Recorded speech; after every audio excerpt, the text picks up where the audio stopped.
Hello, welcome to the Fiscal Management, a starting point. This is an information webinar to acquaint accountants and bookkeepers and business advisors with issues confronting SME clients. I'm Peter Towers, Managing Director of ESS BIZTOOLS. If you have any questions on any of the matters that I discuss in this webinar, please send me an email, peter@essbiztools.com.au. Current challenges for SMEs. Well, there's plenty, isn't there? High interest rates, high inflation, business failures.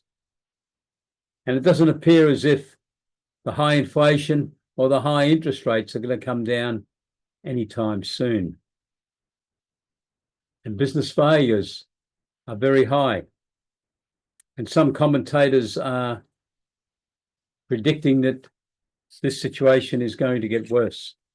Jerry Harvey, the well-known 60-year veteran of retail business operations in Australia, chairman of Harvey Norman, wrote an article in the News Limited media a couple of weeks ago, in which he stated that he thinks the next 5 years are going to be very tough for businesses. And in 5 years' time, it could be a real problem year for SMEs. He blamed a lot of the extra expenditure that's going on by the federal government because it's money being spent in non-productive areas. It's not being contributed where businesses were going to generate activity, employ people, create profits, pay tax. It's an interesting point of view. And now we've got the mid-term fiscal review results have come out in the last couple of days, which is forecasting the deficit's going to be even higher than what it was forecast in the last federal budget in May. So it is indeed challenging times for business operators. Some of the current challenges facing SMEs were really identified by Paul Robson in it, the CEO of MYOB, in an article that he wrote for the Financial Review in February this year. Fiscal management skills not evident, Robson said. This was from a survey of 1,000 of MYOB's customers, looking at how they'd fared in the first 12 months of their business careers. And he was specifically identifying not understanding payment terms that suppliers might impose. Obviously, some of those suppliers had imposed cash on delivery payment terms. And when you look at the current situation of business in Australia, you can understand why. Unfortunately, those businesses that started up didn't realise that. Apparently, they assumed that everyone would give them a 30-day account. And when they were put on cash for their orders, it would have had a significant impact on their cash flow forecasts.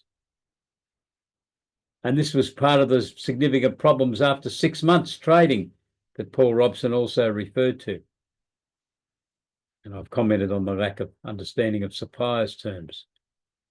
He also indicated there was a lack of familiarity with credit terms, debtors accounts.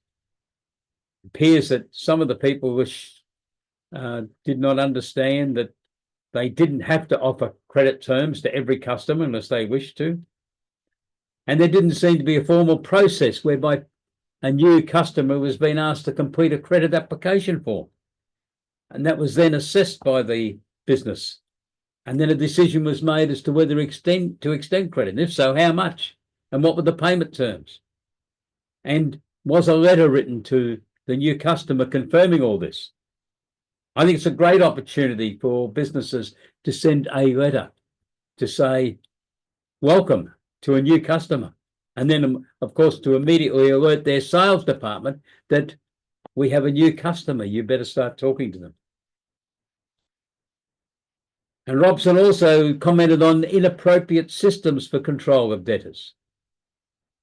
No urgency, no system which insisted that the due date for payment of a tax invoice was stamped on the individual tax invoice, and that follow-up phone calls were made 4 or 5 days before that due date for payment to remind the customer that a due date for payment of a tax invoice was fast approaching. And also the very important key performance indicator associated with debtors, the debtors days outstanding figure, needs to be calculated and continually referred to by leadership team members so they understand the situation that the business is in as far as collecting the amounts owed by its customers. So there was some interesting stuff. Now, as an accountant or a bookkeeper or a business advisor, what can you do to try to reduce these problems? Because I assume they're just not limited to 1,000 of MYOB's customers. It'll be widespread. People just don't understand. What can you do? What are you already doing? And the other big problem that Robson identified was, even though people generally know that taxation payments have to be made, they hadn't planned for it. They hadn't put the money aside. Now, perhaps because there was misunderstanding on the payment terms for suppliers, so they'd had to pay money out a lot earlier. And perhaps because, according to the MYOB survey, a lot of people didn't appreciate that all the customers weren't going to pay them on a 30-day basis. That the business just didn't have the money to pay the tax office when it was due for payment. And the ATO, of course, is in hot pursuit on tax debt. It was a comment made by Bruce Bilson, the Small Business Ombudsman. During the COVID years, the tax office were obviously told by the Federal Treasurer of the time to hold back a bit, give small business some leeway.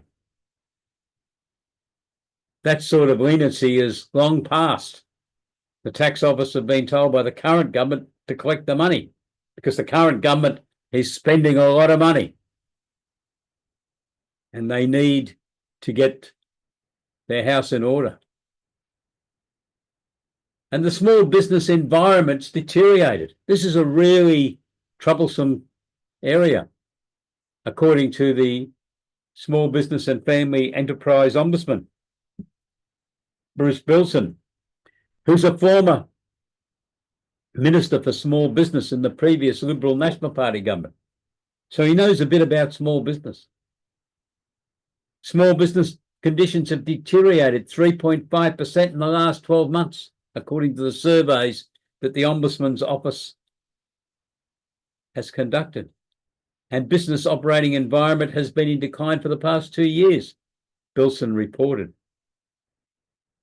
Concerns have been expressed by small business owners about their business viability, and these concerns are increasing. Fewer small businesses are considering expanding or transforming their businesses as they struggle to stay open. Have a look around the retail shopping centres around your area. How many businesses are shut or about to shut? It's becoming a big problem. And these tough conditions, according to Bruce Bilson, are affecting optimism, with fewer people considering starting a business. And if they do start a business, they need to be properly advised so they understand things like suppliers' terms of payment, how you go about offering credit to some of your customers. Not all of them have to be offered credit. Having proper terms of engagement set in place for debtors, calculating the debtors' days outstanding, having follow-ups to ensure that people are paying on time. Economic activity generated by small business is currently 33% of GDP. And when you first read that, you might say, well, that's not too bad. But in 2006, it was 40% of GDP. And small businesses currently provide jobs for 42% of the private sector workforce. Again, on first look, maybe not too bad. But it was 53% back in 2006. It's not a good trend, is it? So let's just stop there and have a think. I'm talking to accountants, bookkeepers, and business advisors, I assume. If any of you watching this video are SMEs, welcome. And if you've got any views on any of the matters we're discussing, why don't you send me an email, peter@essbiztools.com.au, and I'd be happy to include your comments on a future video and podcasts that we produce. And if you wanted to actually appear and tell me your views on the SME community and your thoughts and comments, criticisms and praises for the accountants, bookkeepers and business advisors that you've dealt with, I'd be very happy to hear from you. But getting back to accountants and bookkeepers and business advisors, how do you react to some of those comments that I've just talked about? Comments from Paul Robson, CEO of MYOB, comments from Bruce Bilson, the Small Business and Family Business Ombudsman, comments from Jerry Harvey, the chairman of Harvey Norman, a 60-year veteran of the Australian retail industry. They all paint a disturbing trend, don't they? Is there more services that accountants should have provided to those people that MYOB surveyed? And I, for one, do not believe that that was just a unique occurrence, those people that MYOB spoke to. I think that is probably typical of the whole SME industry. I've got no doubt that SMEs need support from accountants. That's why at ESS BIZTOOLS, we have really launched the financial commercial advisory services. This is the key area that SMEs are looking for support in. I think we have to visualize what we would do if we were the employed accountants of our client's business, if it was a bit bigger. Or perhaps if you know an accountant that's now working in commerce, you should go and have a discussion with him or her and ask them what they do all day. I can assure you they don't sit there just preparing profit and loss accounts and balance sheets and information for the tax return. They're involved in a lot of other activities. So let's wind it down a little bit and say, okay, they're a bit bigger. They can afford to have a full-time accountant. Do you think the issues that confront those businesses that say we need a full-time accountant are any less significant to an SME operator? They mightn't be as numerous. It might not obviously create a full-time job for an accountant, but there is definitely activities that they need. I was the chief financial officer and company secretary of a listed public company. We had 13 accountants working for us in our branch network around Australia. And in head office, I had 2 other accountants and myself. I was part of the overall leadership team. The leadership team was 10 people, plus the CEO, so a team of 11 in total. And I was asked questions every day, which I called the what-if questions. What if we did this? What if we did that? Could you do a costing on this, Pete? And we were a major meat exporter. How about instead of shipping it to Russia, we send it to China? And what's the differences? What's the cost? They want it done this way. They want it packed in different types of cartons. How much more are they going to cost? Do you think that these are questions that only relate to the big end of town? No. They relate to all businesses. It's just that at the big end of town, in the organisation that I was with, we had a team of accountants that we could push it back to.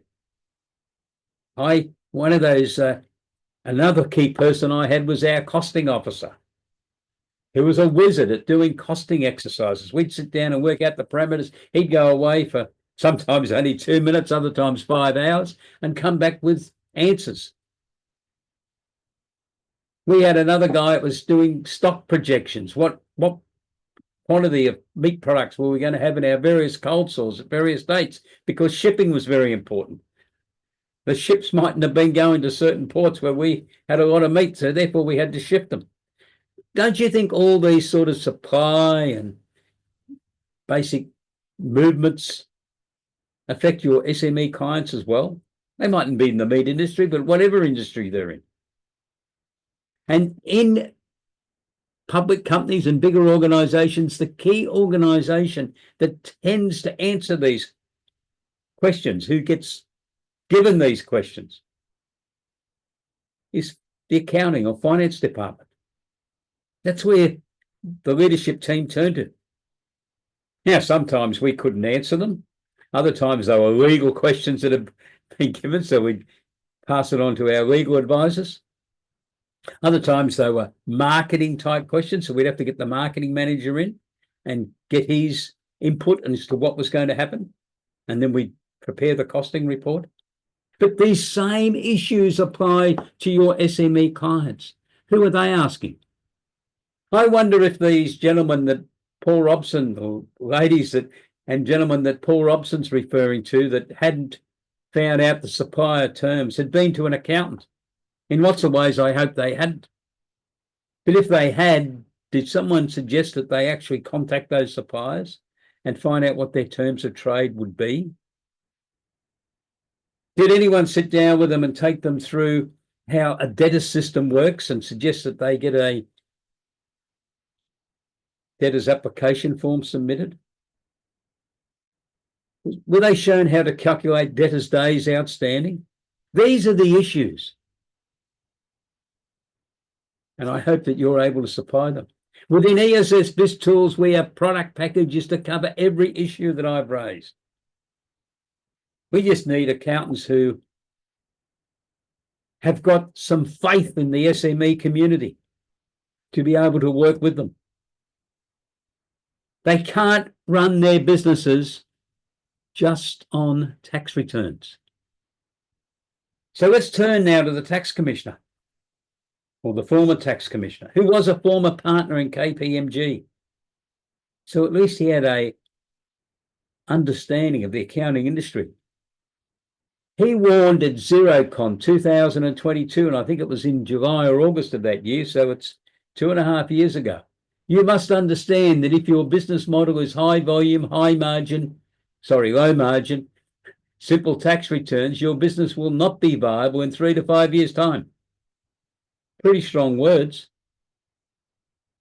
And that's now 1 to 3 years' time. In fact, it's probably closer to 6 months to 2.5 years. So by 30 June 2025, we're going to be seeing what the ex-tax commissioner was talking about, what Chris Jordan was worried about. He said you should be looking to diversify to remain viable longer term. Focus on becoming a brilliant and trusted advisor. Isn't that what I'm talking about?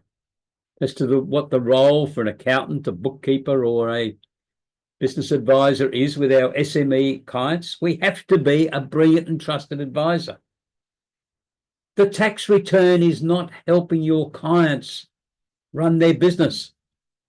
It's important, I know. If they don't lodge it, they get fined. If they don't pay it, they get fined. And they'll get hounded out of business. But it doesn't help them run their business. So they need support throughout the year from accountants. So before a new client commences a business, I think what those people that Paul Robson was referring to should have received from an accountant was a realistic business plan. Not one that was just photocopied off another one and the names were changed and dates changed and handed over to them. That's not a business plan. Sit down with that client, work through it, understand where they're coming from, how much money have they got, do up a budget and cash flow forecast, and say to them, well, you haven't got enough money. Maybe you've got to keep on working for another year. And in the current climate, maybe that's where you should be, staying in paid employment, because things are tough out there.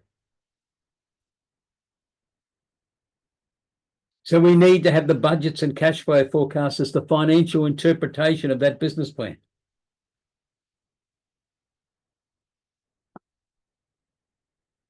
And then sit down and go through and have a good look at all this.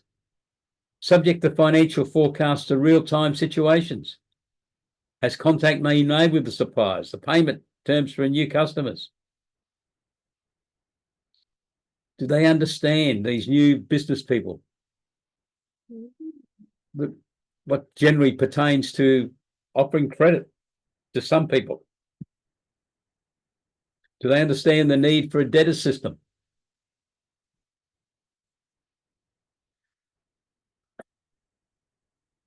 That will help them better manage the debtors balance and debtors days outstanding. This is all part of fiscal management. And has anyone told these new business operators who are going to be giving credit that Australia's got the highest debtors days outstanding in the world? In fact, that's what we were awarded, a very dubious, I think, international award 3 years ago,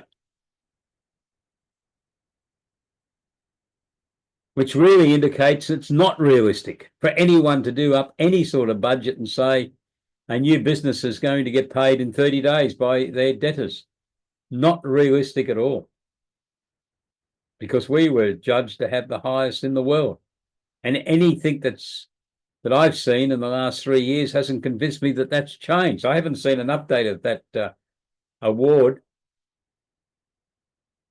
At the time, the Australian Small Business Ombudsman, Kate Carnell, came out with a very critical overview and said this was very bad for small business in Australia. And the federal governments, both the former government, the Liberal National Party government, and the current Labor Party government, both all come out and said, oh, we're going to do something about this. And whilst there's been a couple of new laws introduced to publicly shame the big business if they're not paying within 30 days, only time will tell whether it's effective or not. So SMEs need support from accountants throughout the year. You're the people who have been trained. We're the people who have been trained, because obviously I'm an accountant. We're the people who've been trained to give this advice to SMEs, to prompt them, to remind them, to encourage them, to ask for the reports, to evaluate them, so that they can be made to be part of the fabric of that business, not just some accountant's imposed documentation. The client needs to understand how all this information can help them run a better business. Payments to the tax office, are they included in the cash flow forecast? As they should be.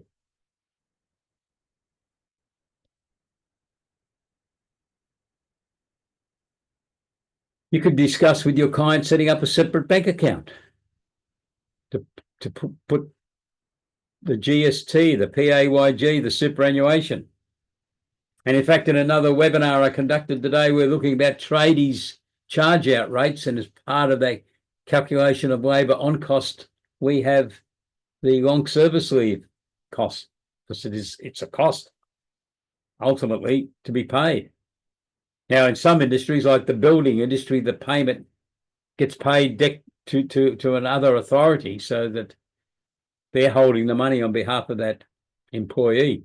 But in most businesses, it's just left to the business that employs the person for 10 years to then have the liability to pay the long service leave. It can be a very costly affair for a business, especially if you start off and might have to start off with 6 or 7 employees, and after 10 years, 4 of them are still with you. Could be a very expensive cost for the business. So why not create some separate bank accounts and put that long service leave money into them? And do not touch it. It's a temptation, I know, but do not touch it. So that money's there. But your clients need your input on this. You understand all these things. You need to communicate that to your clients. Some of them have never run a business before. Some of them think that all this is easy. Well, we know it's not. And it's far from being a party every night running a business, isn't it? So that's an overview of where we're at in trying to supply this wider range of services that I believe are very important for the financial, some of the financial things we're talking about here. Budgets, cash flow forecasts, analysis of results, and then the commercial side of things. Creating proper processes for debtors, following up the debtors. That's commercial. None of that has any bearing at all, as far as I can work out, with taxation. The business plan, the budgets and cash flow forecasts are all very important as part of this part and parcel.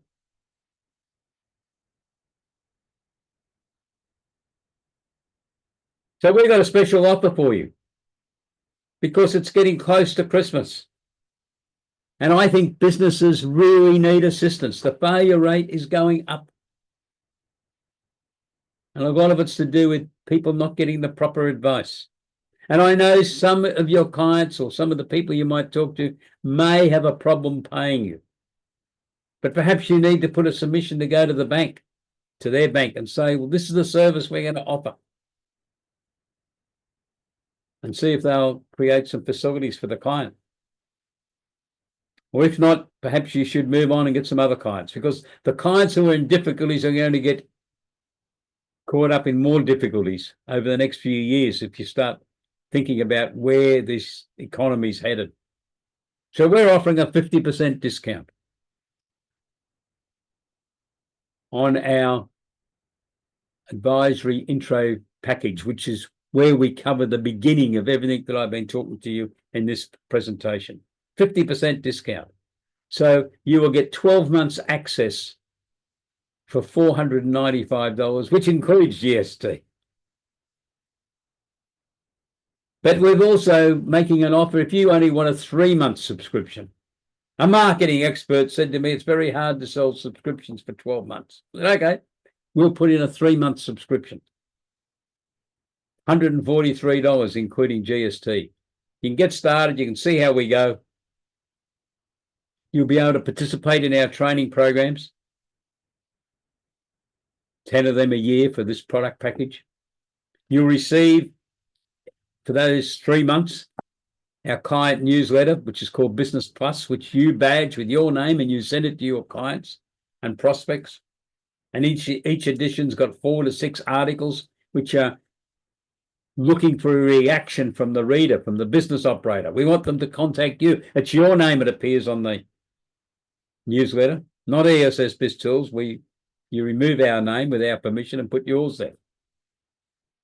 So your client thinks you wrote the article, they're talking to you about it. And we stagger the articles. They're not all written to suit a startup in business.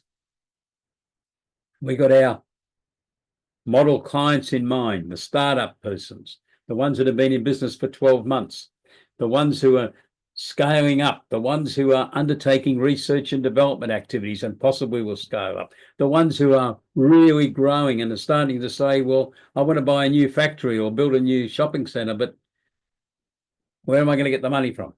Well, perhaps they could go to the market and raise capital, crowdsource funding, equity raise.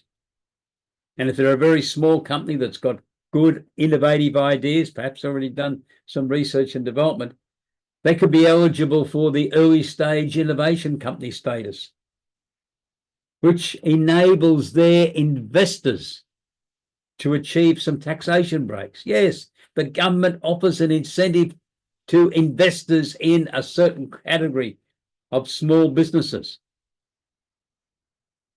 Age of the company under 3 years. Sometimes it can be up to 6 years. It takes a bit too long to go through that, but 3 to 6 years, 3 or 6 years. Turnover under $200,000 in the previous 12 months. Expenditure under $1 million in the previous 12 months. Not listed on a stock exchange anywhere in the world. And the benefit, the investor receives a 20% tax credit calculated on their investment. So they invest $1 million, they get $200,000 taxation credit. They invest $50,000, which is the maximum for a retail investor, they get $10,000 tax credit.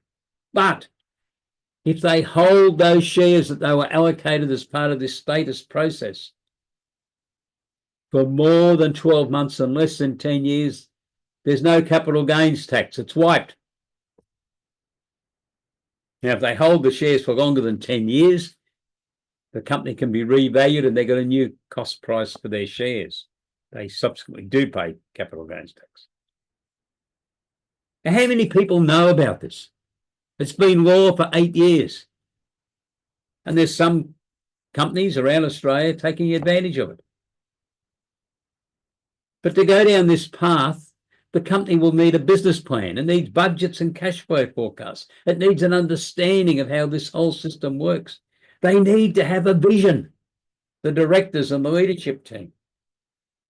But there's opportunities out there. Under crowdsourced funding, equity raising, company with a turnover under $25 million, gross value of assets less than $25 million, not listed on a stock exchange, any type of business. Only thing they have to be a company. Could even be an unlisted public company and a private company. Could raise up to $5 million in 12 months. They're issuing shares, but there's no interest.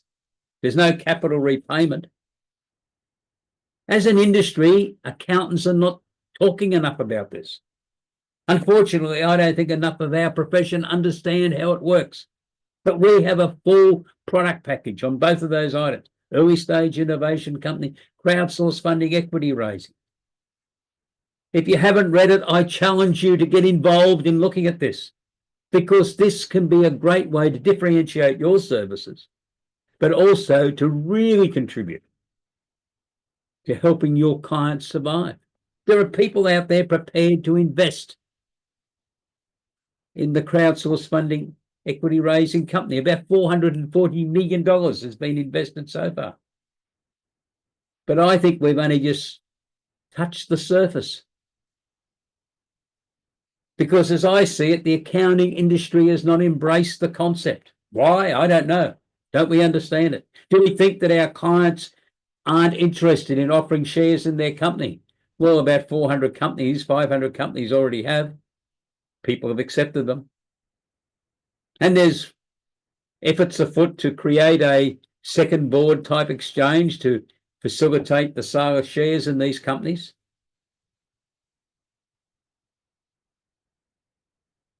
So why, after 8 years, am I talking about this and trying to urge accountants to get involved? It's because there's not enough deal flow going through.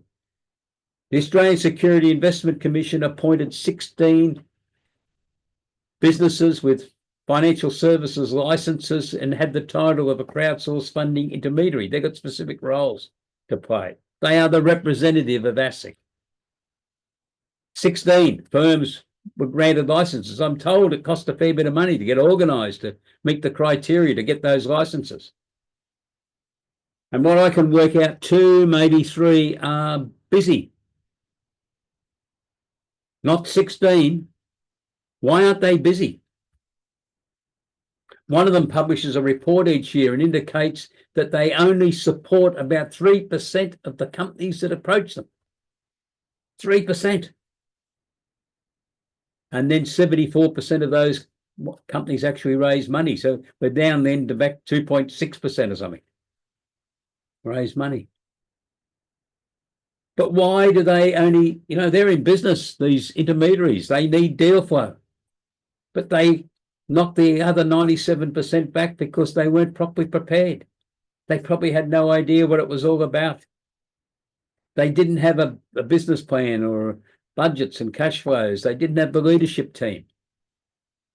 I think we can do a lot more as a profession, accountants, to make our clients aware of these situations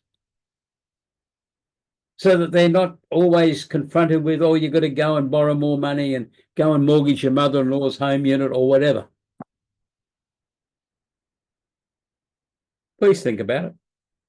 And this is all part of fiscal management, because this will make life a lot easier. Now, I will give a warning. Our clients are going to have to up-gear their knowledge and operations on how to run a business. They'll have to understand corporate governance. They'll have to become more familiar with some of the aspects of reading financials and understanding them, and understanding how businesses operate. But it could be a fascinating journey. If you're interested in having more discussions with me about that, please send me an email and I'll be very happy in the new year to set up a discussion with you. Because I think this whole industry of helping SMEs needs a big shake to encourage people,